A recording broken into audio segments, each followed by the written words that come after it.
자, 우리 이제 마태복음 꽤 오랜 기간 설교를 했는데 이제 얼마 남지 않았어요. 오늘 27장 나누게 될 것입니다. 우리 지난주에 다뤘던 내용들 잠시만 기억해 보자면, 예수님은 우리를 위해 십자가에 달려 죽으시죠. 이 죽음은 우리를 위한 새 언약을 세우기 위한 것으로, 우리는 옛 언약과는 차원이 다른 새 언약 아래에서 다른 조건 없이 예수 믿는 자들은 용서함을 받고 구원함을 받아 하나님의 자녀로 살아가게 된다는 것을 살펴보았습니다. 이 언약이라고 하는 것, 이 새 언약이라고 하는 것은 우리의 성공과 실패에 의해 영향받지 않습니다. 이게 복음이에요. 이게 복음입니다. 이 새 언약은 우리의 성공이나 실패 여하에 의존하거나 영향받지 않습니다. 오직 하나님이 일방적인 호의를 우리에게 베풀어 주신 은혜의 언약이기 때문입니다. 제가 기회가 되면 이 은혜의 언약을 여러분과 좀 더 상세하게 나눌 수 있는 기회가 있을 것입니다. 자, 오늘은 예수님께서 십자가에 달리신 장면을 우리 함께 살펴보게 될 텐데, 오늘 설교의 첫 번째 요점은 이것입니다. 예수님은 철저히 십자가 위에서 외면을 받으셨습니다 하는 것이에요. 예수님께서 마지막 만찬을 드시고 제자들과 함께 겟세마네 동산에 올라서 기도하셨습니다. 임박한 십자가의 처형을 앞두고 예수님은 몇 번 기도하셨어요? 3번이나 기도하셨습니다. 마태복음 26장 39절이 그때 예수님의 음성을 보존하고 있습니다. 조금 나아가사 얼굴을 땅에 대시고 엎드려 기도하여 이르시되, 내 아버지여, 만일 할만하시거든 이 잔을 내게서 지나가게 하옵소서. 그러나 나의 원대로 마시옵고 아버지의 원대로 하옵소서 하고 예수님 기도하셨습니다. 3번이나 기도하셨어요. 자, 그런데 정확하게 같은 시간 함께 했던 제자들은 기도하는데 실패합니다. 몇 번이나 실패했을까요? 3번이나 실패합니다. 마태복음 26장 40절, 제자들에게 오사 그 자는 것을 보시고 베드로에게 말씀하시되, 너희가 나와 함께 1시간도 이렇게 깨어 있을 수 없더냐 하고 제자들을 책망하시는 장면이 등장하게 됩니다. 자, 그리고 이어지는 장면은 기도에 있어서의 성공과 실패가 어떠한 상반된 결과를 가져오는지를 매우 잘 보여주는 사건이 이어지게 됩니다. 주님은 겟세마네 동산에서 칼과 몽둥이를 든 대제사장의 무리에 의해서 체포당하게 되십니다. 이런 상황 미리 아셨지만, 이런 상황 미리 알고 계셨지만 피하지 않으셨습니다. 묵묵히 주님은 십자가의 길을 걸으셨어요. 반면에 제자들은 달랐습니다. 이들은 이 위태한 상황을 기도 없이 맞이하게 되었고, 이들은 결국 예수님을 버리고 도망치게 됩니다. 이것이 기도하느냐 그렇지 않느냐의 차이인 것이에요. 여러분, 그나마 베드로는 자신이 호언장담한 대로 대제사장의 관저에까지는 따라갔습니다. 마태복음 26장 35절, 어떤 장담을 했습니까? 베드로가 이르되 내가 주와 함께 죽을지언정 주를 부인하지 않겠나이다 하고 모든 제자도 그와 같이 말하니라. 절대로 그런 일 없습니다. 우리는 배신하지 않습니다. 주님과 함께 죽을지언정 우리는 주님 몰라라 하지 않겠습니다 하고, 베드로만 그런 건 아니고 제자들도 다 그런 말 했단 말이에요. 그러나 그런 호언장담도 별 수 없었습니다. 결국엔 다 자기 살겠다고 3번이나 베드로 예수님 모른다고 부인하지 않았습니까? 여러분, 사실 이 일은 겟세마네 동산에서 이미 예견된 일이었습니다. 3번 기도하는데 실패했으니 3번 모두 예수님을 부인하게 된 것이에요. 제자들이 겟세마네 동산에서 기도하는데 실패했기 때문이었습니다. 사랑하는 성도 여러분, 딱 여기까지입니다. 자기 힘으로 하는 일, 기도하지 않고 자기 힘으로 하는 일은 대제사장의 관저까지가 맥시멈입니다. 딱 거기까지인 거예요. 관저를 지나 십자가를 지고 골고다를 오를 수 없습니다. 기도하지 않는 사람들은 골고다 언덕에 세워진 십자가 위에 오를 수 없습니다. 아니, 오르지 않습니다. 주변 사람들의 외면과 조롱을 견딜 수 없습니다. 딱 거기까지인 거예요. 그러나 사랑하는 성도 여러분, 주님을 주목해 바라보십시오. 우리 주님은 세상 사람들의 죄를 대신 담당하려고 이 세상에 오셨지만은 그들로부터의 환대와 환영은 고사하고 철저하게 그들로부터 외면받지 않으셨습니까? 마음으로 상처로 말하자면 예수님보다 더 큰 마음의 상처받은 사람은 이 세상에 존재하지 않는 거예요. 예수님과 가장 가까웠던 제자들은 말할 것도 없고, 유대의 종교 지도자들, 그리고 한때 호산나를 외치면서 예수님을 따랐던 유대인들, 그리고 로마의 병정들, 그리고 또한 여러분들로부터도 우리 주님은 오늘도 외면을 당하고 계시지 않습니까? 사랑하고 사랑받아야 할 사람들로부터 철저하게 우리 주님은 외면 당하신 것입니다. 심지어 예수님께서는 십자가 위에서 하나님 아버지로부터도 외면을 당하셨어요. 마태복음 27장 46절 말씀 우리 같이 한번 읽어보겠습니다. 십자가 위에서의 예수님의 절규입니다. 같이 읽어요. 시작. 제9시쯤에 예수께서 크게 소리질러 이르시되 엘리 엘리 라마 사박다니 하시니 이는 곧 나의 하나님 어찌하여 나를 버리셨나이까 하는 뜻이라. 아멘. 여러분, 이 장면에서 성부께서는 철저하게 성자를 외면하신 채로, 등을 돌리신 채로 죄인들에게 쏟아 부으시는 하나님의 거룩한 진노를 한 방울도 남지 않도록 성자에게 모두 쏟아 붓고 계셨습니다. 그리고 성자께서는 그 진노를 외면하지 않으시고 한 방울도 남김없도록 다 받으셨습니다. 다 받으셨어요. 그리고 겟세마네 동산에서 주님의 기도를 돕던 성령께서는 사람으로서는 도저히 견딜 수 없고 감당할 수 없는 그 거룩한 하나님의 진노를 성자께서 견디고 감당하실 수 있도록 십자가 위에서 성자 예수 그리스도를 돕고 계셨던 것입니다. 그러므로 기도의 영, 하나님의 영으로 충만하셨던 성자 예수 그리스도께서는 십자가 위에서 죄인들을 위해 쏟아 부으시는 하나님의 거룩한 진노와 하나님의 철저한 외면을 견디어내실 수 있었던 것이에요.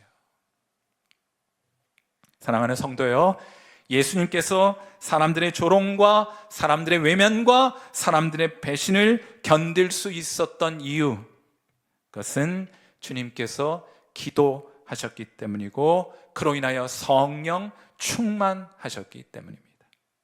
그럼 우리가 실패하는 이유는 무엇이겠습니까? 그것은 기도하지 않았기 때문이에요.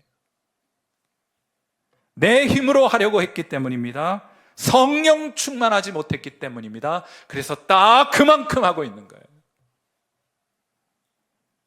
다윗도 한때는 사망의 음침한 골짜기를 걸었습니다. 그의 곁에 아무도 없었고 심지어 하나님도 계시지 않은 것 같은 그런 때가 있었습니다. 하나님의 사람들은 언제나 그런 광야와 같은 사망의 음침한 골짜기를 지날 때가 있는 거예요. 여러분만 그런 것 아닙니다. 누구도 성경에 등장하는 모든 하나님의 사람도 다 그런 길을 때론 걷곤 했던 거예요. 그런데 여러분, 그때가 중요합니다. 성경의 사람들은 이렇게 홀로 버림받은 것 같은 그때에도 공통적으로 기도 가운데 이 한 가지 믿음만큼은 저버리거나 포기하지 않았던 것이에요. 그게 뭔가 하면, 그들이 기도의 자리에서 포기하지 않았던 믿음이 뭔가 하면, 혼자인 것 같지만, 다 외면하고 다 배신하고 나만 홀로 남은 것 같지만, 그러나 그 보이지 않는, 하나님이 보이지 않는 것 같은 그런 상황 속에서도 여전히 하나님은 나와 함께 하신다는 믿음을 가졌던 거예요. 여러분, 이것이 핵심입니다. 사랑하는 성도 여러분, 때론 구름에 가려 태양이 보이지 않을 때가 있을 것입니다. 태양이 구름에 가려 보이지 않는다고 해서 태양이 사라져버린 것은 아니잖아요.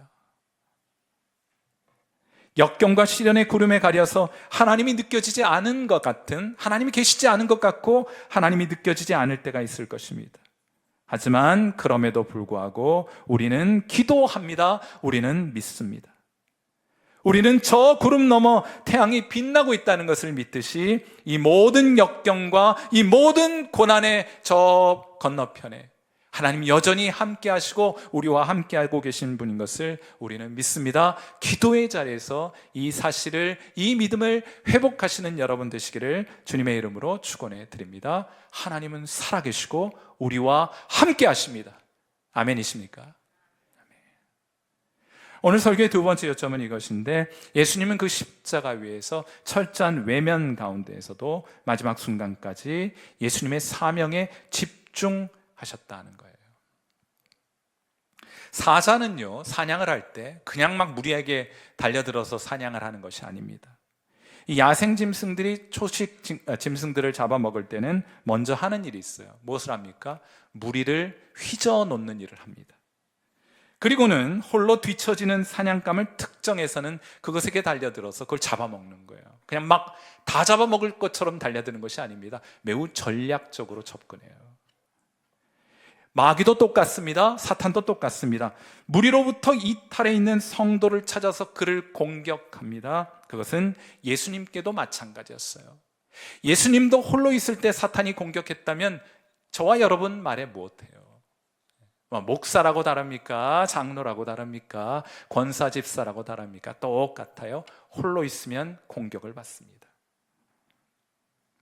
사탄은 예수님께서 광야에서 금식하실 때, 홀로 계실 때 예수님께 달려듭니다. 마태복음 4장 2절과 3절, 40일을 밤낮으로 금식하신 후에 줄이신지라 시험하는 자가 예수께 나와서 이르되.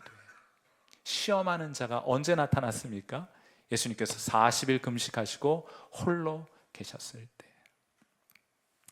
교회에서 어떤 교인이, 어떤 집사님이 혹은 어떤 교인이 시험 들었습니다. 나 시험 들었어요. 혹은 어떤 집사님 시험 들었습니다 라고 말하는 것은 10중 8구 삐쳤다, 이런 뜻입니다. 삐쳤다. 속이 좁아서 삐친 현상을 보통은 시험 들었다고 하는데, 성경에서는 그걸 시험 들었다고 하지 않아요. 시험은 성경에 어떻게 정의하는가 하면, 어떤 조건이나 상황, 그리고 사건이나 사람을 통해서 누군가를 하나님으로부터 멀어지게 하는 것을 시험이라고 하는 거예요. 그러므로 시험은 광야에서만 받는 것이 아니고 풍요의 땅 가나안에서도 받는 것입니다. 하나님으로부터 멀어지게 하는 조건, 상황, 사건, 사람이 있으면 시험이 있는 것이고 시험 받는 거예요. 아무튼 예수님께서는 광야에서 사탄이 던진 시험을 받으셨고 그 시험을 이기셨습니다. 하나님으로부터 예수님을 멀리 떨어뜨리려고 하는 시도가 있었던 것이고 시험을 받으신 것이고, 예수님은 그것을 이기셨어요. 말씀으로 마귀를 대적하셨습니다. 자, 그러자 이런 일이 있습니다. 마태복음 4장 11절, 이에 마귀는 예수를 떠나고 천사들이 나와서 수종드니라. 이 장면을 누가복음 4장 13절에서는 보다 정확하게 또 상세하게 기록해 놓았어요. 마귀가 모든 시험을 다 한 후에 뭐라고 해요? 얼마 동안 떠나니라 했어요. 중요한 것은 얼마 동안. 지난주 예수님 잘 섬기고 믿음, 성령 충만했는데 오늘 내 모양 왜 이 모양인가? 당연하죠. 얼마 동안만 사탄은 여러분 곁을 떠나 있을 것이고 또 다시 덤벼들 것이고, 그 시험에 무너지고 넘어져 하나님으로부터 멀어지게 된 사건이 여러분에게 발생하게 된 것입니다. 얼마 동안. 사탄 집요합니다. 사탄은 참 성실해요. 여러분의 믿음을 무너뜨릴 때까지, 여러분을 하나님으로부터 멀리 떠나게 하기까지 쉬지 않습니다. 포기하지 않습니다. 잠시 떠났던 사탄은 예수님을 향한, 하나님을 향한 예수님의 사랑과 헌신을 송두리째 빼앗을 수는 없으니까 이번엔 일부만 타협하자고 제안합니다. 조금만 타협하자. 뭔가 메시아고 해, 좋은데, 그런데 십자가 없는 메시아 어때? 하고 유혹하게 된 거예요. 베드로의 입술을 통해서, 십자가에 달려 계실 때는 둘러싼 많은 유대인들의 입술을 통해서, 그리고 심지어는 예수님과 함께 십자가에 못 박힌 강도의 입술을 통해서도 예수님을 시험했습니다. 십자가 지지 말라고 했어요. 그것도 안 되니까 십자가에서 내려오라고 말했습니다. 마태복음 27장 42절, 그가 남은 구원하였으되 자기는 구원할 수 없도다. 그가 이스라엘의 왕이로다. 지금 십자가에서 내려올지어다. 그럼 뭐라고 그래요? 그리하면 우리가 믿겠노라 했어요. 제가 한번 여러분에게 질문을 던져보겠습니다. 만일 예수님께서 이들의 이야기를 듣고 십자가에서 내려오셨다면 이 자들이 예수님을 믿었겠습니까? 아니요, 믿지 않아요. 사랑하는 성도 여러분, 사명자가 사람들을 기쁘시게 하는데 신경을 쓰다 보면, 사람들 일일이 비유 맞추고 살아가다 보면 하나님께서 여러분에게 주신 사명의 의식을 잃어버리고 망각하게 되는 겁니다. 왜 다 만족시키고 다 기쁘게 하며 살아가려고 해요? 여러분이 어떻게 주변 사람들을 다 행복하고 기쁘게 하며 살 수 있다고 생각하십니까? 하나님도 예수님도 하실 수 없었던 일을 어떻게 여러분이 하겠다고 생각하고 살아가시는 거예요. 그러는 통에 여러분의 소명과 여러분의 사명의식은 희석되고 흩어지고 잊혀지게 되는 것이 아니겠습니까? 하나님께서는 십자가가 아니면, 고난이 아니면 이루어질 수 없는 일이 있으셨기 때문에 그 사명을 예수님께 맡겨주신 거예요. 그건 여러분에게도 마찬가지입니다. 여러분이 아니면 감당할 수 없는 사명이 있으셨기에 예수님께서 그 일을, 혹은 하나님께서 그 일을 여러분에게 맡겨주신 거예요. 좌고 우면하면 안 됩니다. 사명자는 사람이 아니라 하나님을 기쁘시게 하는 선택을 하며 살아가는 사람들이기 때문에요. 사명을 기억하고 늘 사명에 집중하며 살아가는 저와 여러분 되시기를 주님의 이름으로 축원해 드립니다. 하나님이 여러분에게 주신 사명이 뭐예요? 하나님이 여러분에게 주신 사명이 무엇입니까? 하나님이 여러분에게 무엇을 부탁하셨습니까? 그것에 집중하셔야 돼요. 저는 설교자여서 제 관심은 늘 설교에 집중되어 있습니다. 현철님의 표현으로 말하자면 앉으나 서나 설교 생각뿐이에요. 그런데 설교를 준비하다 보면 사람들이 자꾸 제 마음속에 끼어들어요. 어떤 사람들이 끼어드는 줄 아세요? 저 속상하게 하고 저 힘들게 하고 교회에 무리를 일으키는 사람들의 얼굴이 자꾸 떠올라요. 여러분 말고요. 자꾸 끼어들어요. 그리고는 저한테 외칩니다. 뭐라고 외치는 줄 아세요? 그분들이 제 마음속에 찾아와가지고는 뭐라고 외치는 줄 아세요? 제발 저를 좀 쏴주세요 이래요. 스스로 표적되기를 자청하면서 설교 준비하는 저를 유혹합니다. 그 유혹을 뿌리치지 못하고 준비한 설교를 뭐라고 말하는 줄 알아요? 그걸 표적 설교 혹은 저격 설교 이렇게 부릅니다. 그런데 제가 곰곰이 생각해 보니 이런 설교에는 아무런 유익이 없어요. 왜인지 아십니까? 왜냐하면 요한복음 10장 4절 말씀을 읽다가 제가 큰 깨달음을 가지게 되었어요. 어떤 말씀이 있는가 같이 한번 읽어볼까요? 시작. 자기 양을 다 내놓은 후에 앞서가면 양들이 그의 음성을 아는 거로 따라오되 했어요. 양은요 목자의 음성을 들어요. 딴정 피우고 있는 것 같아도 다 귀 기울여 들어요. 그러니까 굳이 막대기로 때려가면서 양을 몰 필요가 없습니다. 목자는 앞서가면서 소리를 내면 돼요. 양은 목자의 음성을 듣고 따르게 되어 있다는 말이에요. 그러므로 목자는 자기 양들을 위해서 소리를 내지 다른 목자에게 속한 양이나 염소를 위하여 소리를 내지 않습니다. 그럴 필요가 없어요. 내봐야 소용없습니다. 쉽게 말해서 표적하고 저격해봐야 소용없습니다. 듣지 않습니다. 그들의 귀에는 들리지 않는 거예요. 그런데 무엇 때문에 그 귀한 설교의 시간을 어차피 듣지도 않을 양과 염소를 위해 낭비할 필요가 뭐가 있겠습니까? 제가 목회를 처음 시작할 때 제가 이 사실을 깨달았어요. 그래서 한때는 여러분 보이지는 않지만은 제 강대상 쪽에 보면 여러분 보이지 않는 여기 많이 있어요. 여기 뭐 많이 있습니다.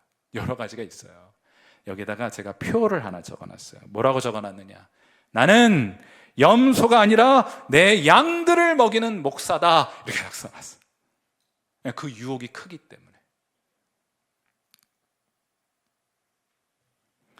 사랑하는 성도 여러분, 여러분의 사명은 무엇입니까? 여러분의 사명을 방해하는 것들에 여러분의 마음을 빼앗기지 말고 하나님께서 여러분에게 감당하라고 맡겨주신 그 사명을 기억하고 그것에 집중하는 여러분 되시기를 주님의 이름으로 축원해 드립니다. 집중하셔야 돼요. 그러므로 오늘 설교의 마지막 요점은 이것인데, 예수님은 끝까지 그리고 마지막 순간까지 승리하셨습니다. 자, 그간 주님을 따랐던 많은 사람들이 예수님을 외면했습니다. 하나님도 죄인을 대신하여 십자가에 달리신 예수님을 버렸습니다. 예수님은 십자가 위에 그 극심한 고통 가운데 철저히 버려진 채로 홀로 계셨다는 말이에요. 이 자리에 앉아있는 분들 가운데 예수님처럼 이렇게 철저히 버림받아 본 사람은 단연코 한 사람도 없을 것입니다. 이때의 심정이 시편 22편 6절에 등장하게 되는데, 저는 십자가에 달리신 예수님께서 시편 22편을 통째로 묵상하고 계셨다고 믿습니다. 왜냐하면 우리가 함께 읽었던 본문 가운데 엘리 엘리 라마 사박단, 이게 시편 22편에 등장하는 표현이거든요. 시편 22편 6절에 이렇게 예수님께서 당신의 마음을 표현하십니다. 나는 벌레요, 사람이 아니라 사람의 비방거리요, 백성의 조롱거리니이다 하고 십자가에 달려 계셨던 거예요. 나는 벌레라, 나는 사람이 아니라. 하루는 제가 이제 주일날 이제 예배를 인도하기 위해서 이제 옷을 입고 주방에 잠시 들렸다가 이제 내려가려고 주방에 들어갔는데, 뭔가 천정에서 뚝 하고 떨어져서 제 와이셔츠 카라 속으로 쑥 들어가는 거예요. 야, 순간적으로 이게 더 깊이 들어가면 안 되겠다 싶어서 얼른 이 와이셔츠를 순간적으로 칼을 확 쥐었습니다. 그리고 이렇게 탁 털어냈어요.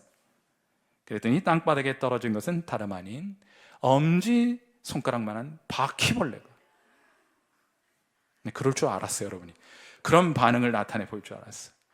야, 생각해 보세요. 여기 쑥 들어오는데 막 파다다닥 거리고 탁 했더니 막 이런 게 꿈틀거리는 거예요. 와, 얼마나 불쾌하고 얼마나 혐오스럽든지 당장의 슬리퍼로 내리쳐서 바퀴즙을 만들어 버렸어요.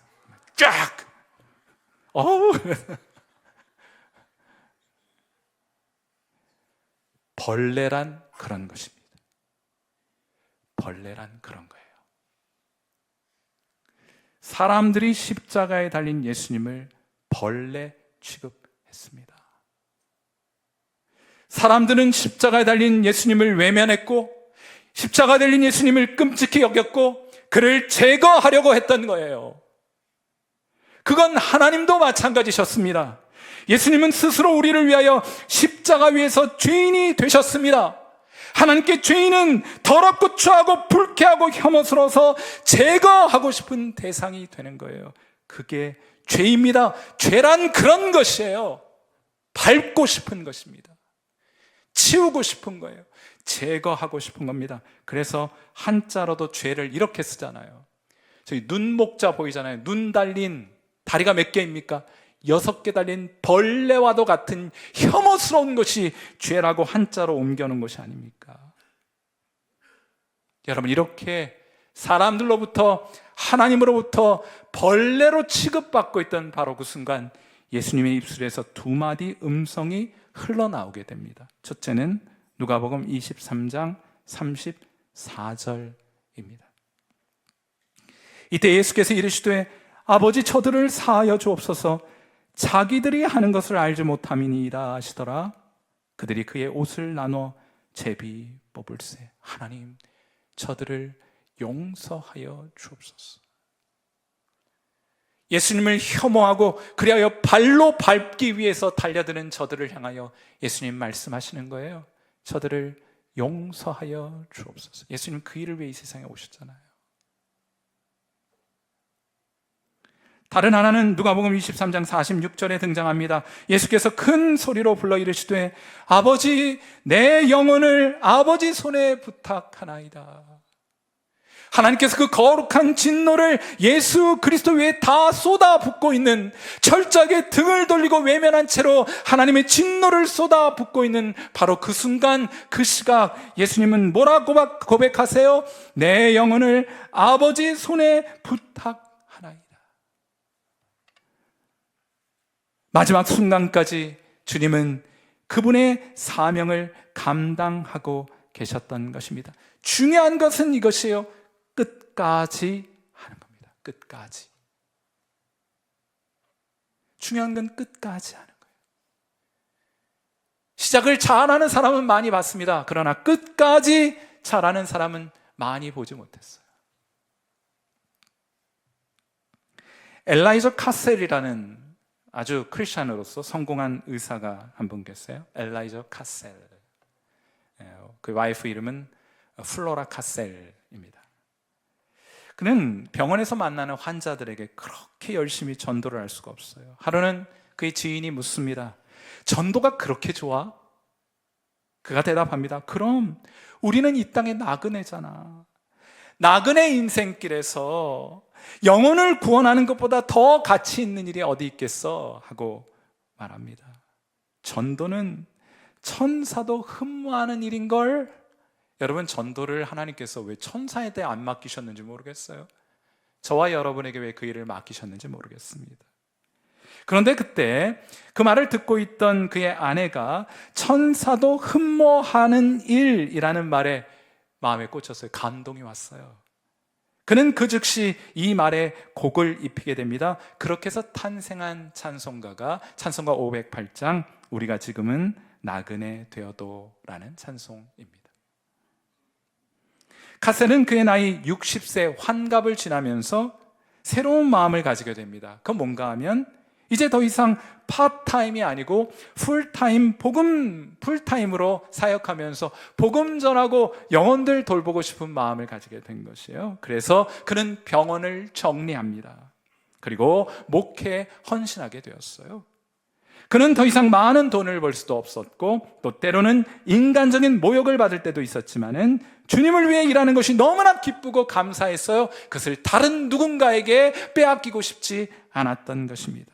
바로 그때쯤 이분이 침례교 목사님이에요. 작은 교회 담임 목사로 부임하게 되었는데 그때쯤 불의의 교통사고가 나서 그만 아내가 세상을 떠나고 맙니다. 한 지인이 장례식장에서 그에게 묻습니다. 카셀, 목사가 된 것을 후회하지 않습니까? 그러자 카셀이 이렇게 대답해요. 제 아내는 찬송가 508장을 작곡하면서 제게 이런 말을 했어요. 나그네 인생길에서 행복한 전도자 곁에 머무는 것이 자기의 행복이라고 말해요. 혹시 자신이 먼저 이 세상을 떠나가게 된다면 변함없이 하늘에서 내 응원자가 되어 나와 함께 복음의 증인이 될 것이라고 말입니다. 제 아내가 그렇게 말해 주었어요. 이어 그는 조문객들에게 이 찬송을 함께 불러달라고 요청합니다. 그리하여 그의 그 장례식장이 이 거룩한 찬양으로 가득하게 돼요. 어떤 찬양의 가사를 담고 있습니까? 우리가 지금은 나그네 되어도 화려한 천국에 멀잖아 가리니 이 세상 있을 때 주 예수 위하여 끝까지 힘써 일하세. 그 다음요. 주 내게 부탁하신 일 천사도 흠모하겠네. 화목해 하라신 구주의 말씀을 온 세상 널리 전하세. 사랑하는 성도 여러분, 신앙은 이렇게 하는 겁니다. 끝까지 하는 거예요. 어떠한 상황 속에서 여러분에게 맡겨진 어떠한 상황 속에서도 여러분에게 맡겨진 그 사명 감당해 가며 온갖 불의한 상황 속에서도 사람들의 외면과 조롱과 비난 가운데에서도 하나님의 선하심을 끝까지 신뢰하는 것이 성도로 예수님의 제자로 살아가는 사람들의 참된 모습일 것입니다. 여러분이 이 땅을 살아가면서 끝까지 감당해야 될 사명 가운데 하나가 무엇입니까? 그것은 첫째로 주님께서 벌레와 같은 죄인인 나를 용서해 주셨음을 믿는 것입니다. 그것이 여러분의 사명이에요. 또 다른 하나는 끝까지 어떤 상황 가운데에서도 하나님의 선하심을 붙드는 것입니다. 그분을 섬기는 것이에요. 여러분, 이 말씀에 여러분 동의할 수 있다면 저를 따라서 한번 고백해 보실 수 있기를 바랍니다. 저를 따라서 한번 해보세요. 하나님 아버지, 크게요. 하나님 아버지, 제 모든 것을 아버지 손에 부탁하나이다. 아멘. 함께 기도하도록 하겠습니다. 자, 우리 반주 들으시면서 함께 기도하도록 해요.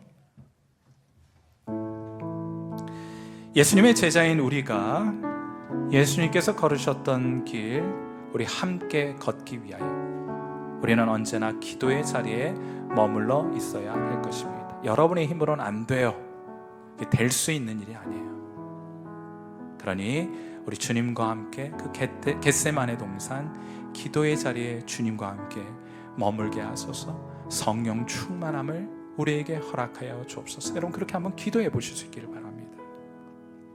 이 세상으로부터 외면당하고 알아주는 이 하나 없어도 주님 주신 사명 묵묵히 감당해요. 좀 미련하고 바보스럽게 그거 하는 겁니다. 누구라고 뭐 다 좋아서 하겠어요? 사람을 기쁘기 위해서 우리가 이 일을 합니까? 하나님 맡겨주시니까 하는 거예요. 묵묵히 끝까지 주님 오실 때까지 그 일 감당하는 겁니다.